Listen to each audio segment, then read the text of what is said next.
കഴിഞ്ഞ ദിവസം ലെബനനിലെ Hezbollah Israel ആക്രമണം നടത്തിയിരുന്നു. ഗാസയിലെ വെടിനിർത്തൽ കരാറിന്റെ കാലാവധി കഴിഞ്ഞ ശേഷം ആദ്യമായാണ് ഹിസ്ബുള്ള ഇസ്രയേലിനെ ലക്ഷ്യമിട്ട് ആക്രമണം നടത്തിയത്. ഹിസ്ബുള്ളയുടെ ശക്തി ക്ഷയിച്ചു എന്ന വിലയിരുത്തലുണ്ടായിരുന്നു. ഹൂതികൾക്കും ഹമാസിനുമൊപ്പം ഹിസ്ബുള്ളയും ആക്രമണം തുടങ്ങിയതോടെ മിഡിൽ ഈസ്റ്റിലെ സംഘർഷം ആശങ്കയുയർത്തുന്ന വിധത്തിൽ രൂക്ഷമായി മാറിയിട്ടുണ്ട്. മാർച്ച് 22 പുലർച്ചെ ഇസ്രയേലിനെ ലക്ഷ്യമിട്ട് ലെബനനിൽ നിന്ന് 5 റോക്കറ്റുകളാണ് ഹിസ്ബുള്ള തൊടുത്തുവിട്ടെന്നായിരുന്നു റിപ്പോർട്ടുകൾ. ഇസ്രായേലിന്റെ അതിർത്തി നഗരമായ മെറ്റുലയെ ലക്ഷ്യമിട്ടെത്തിയ റോക്കറ്റുകളിൽ 3 വെടിവെച്ചിട്ടതായി ഇസ്രയേൽ അവകാശപ്പെട്ടു. 2 റോക്കറ്റുകൾ ലെബനനിൽ തന്നെ പതിച്ചതായും ഇസ്രയേൽ അറിയിച്ചു. മാസങ്ങൾ നീണ്ട സംഘർഷങ്ങൾക്കൊടുവിൽ 2024 നവംബറിലാണ് ഇസ്രായേലും ഹിസ്ബുള്ളയും വെടിനിർത്തൽ കരാറിൽ എത്തിയത്. ആക്രമണത്തിന് പിന്നാലെ വിശദീകരണവുമായി ഹിസ്ബുള്ള എത്തി.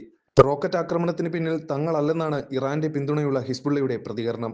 ഹിസ്ബുള്ള ആക്രമണം നടത്തിയെന്ന വാദം ഇസ്രയേൽ കെട്ടിച്ചമച്ചതാണെന്ന് ഹിസ്ബുള്ള പ്രസ്താവനയിൽ അറിയിച്ചു. ലെബനനുമായുള്ള സംഘർഷം തുടരാനാണ് ഇത്തരമൊരു ആരോപണവുമായി ഇസ്രയേൽ എത്തിയിരിക്കുന്നത്. വെടിനിർത്തൽ കരാറിൽ ഏർപ്പെട്ട ശേഷവും ഇസ്രായേൽ ലെബനൻ ആക്രമണം അവസാനിപ്പിച്ചിരുന്നില്ലെന്നും ഹിസ്ബുള്ള ആരോപിച്ചു. വെടിനിർത്തൽ കരാർ പാലിക്കാൻ ഹിസ്ബുള്ള തയ്യാറാണെന്നും ഇസ്രായേലിനെതിരായ പോരാട്ടത്തിൽ ലെബനനിനൊപ്പം ഉറച്ചു നിൽക്കുമെന്നും ഹിസ്ബുള്ള വ്യക്തമാക്കി. ഹിസ്ബുള്ളയുടെ പ്രസ്താവന വന്നതിന് പിന്നാലെ ഇസ്രായേൽ ലെബനനിൽ ശക്തമായ ആക്രമണം അഴിച്ചുവിട്ടു. ഇതോടെയാണ് ലെബനനെ ആക്രമിക്കാനുള്ള തന്ത്രമായിരുന്നു ഇസ്രായേലിന്റെ ആക്രമണവാദമെന്ന സംശയം ഉയരുന്നത്. വെടിനിർത്തൽ പ്രാബല്യത്തിൽ വന്നതിന് ശേഷമുള്ള ഏറ്റവും ശക്തമായ ആക്രമണമാണ് ലെബനനിൽ ഉണ്ടായത്. തെക്കൻ ലെബനനിലെ ഹിസ്ബുള്ളയുടെ ഡസൻ കണക്കിന് റോക്കറ്റ് ലോഞ്ചറുകളും ഒരു കമാൻഡ് സെന്ററും തകർത്തതായി ഇസ്രായേൽ സൈന്യം അവകാശപ്പെട്ടു.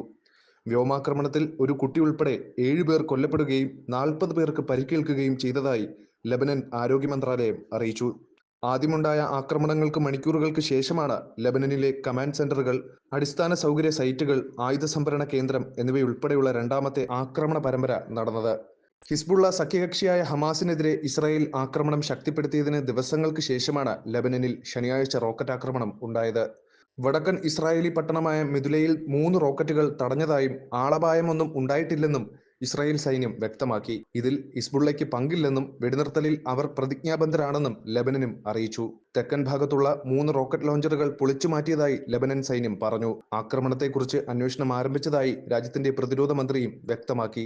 തെക്കൻ ലെബനനിലെ 5 മേഖലകളിൽ ഇസ്രായേൽ സൈന്യം ഇപ്പോഴും അധിനിവേശം തുടരുകയാണ്. ഇത് രാജ്യത്തിന്റെ പരമാധികാര ലംഘനവും കരാർ ലംഘനവുമാണെന്ന് ലെബനൻ സർക്കാർ ചൂണ്ടിക്കാട്ടി. ലെബനൻ സൈന്യത്തെ ഇതുവരെ ആ പ്രദേശങ്ങളിൽ പൂർണ്ണമായി വിന്യസിച്ചിട്ടില്ലെന്നും അതിർത്തിയിൽ താമസിക്കുന്ന ജനങ്ങളുടെ സുരക്ഷ ഉറപ്പാക്കാൻ സൈന്യം മേഖലയിൽ തന്നെ തുടരേണ്ടതുണ്ടെന്നും ഇസ്രായേൽ വ്യക്തമാക്കി. 2023 ഒക്ടോബർ 7 തെക്കൻ ഇസ്രായേലിൽ ഹമാസ് ആക്രമണം നടത്തിയതിന്റെ പിറ്റേന്ന് പലസ്തീനികളോട് ഐക്യദാർഢ്യം പ്രകടിപ്പിച്ചുകൊണ്ടാണ് ഹിസ്ബുള്ള ഇസ്രായേലിനെതിരെ ആക്രമണം തുടങ്ങിയത്. സംഘർഷം രൂക്ഷമാവുകയും ലെബനനിലുടനീളം ഇസ്രായേൽ ശക്തമായ വ്യോമാക്രമണം നടത്തുകയും ചെയ്തു. തെക്കൻ ലെബനനിൽ ഇസ്രായേൽ കരയാക്രമണവും തുടങ്ങി.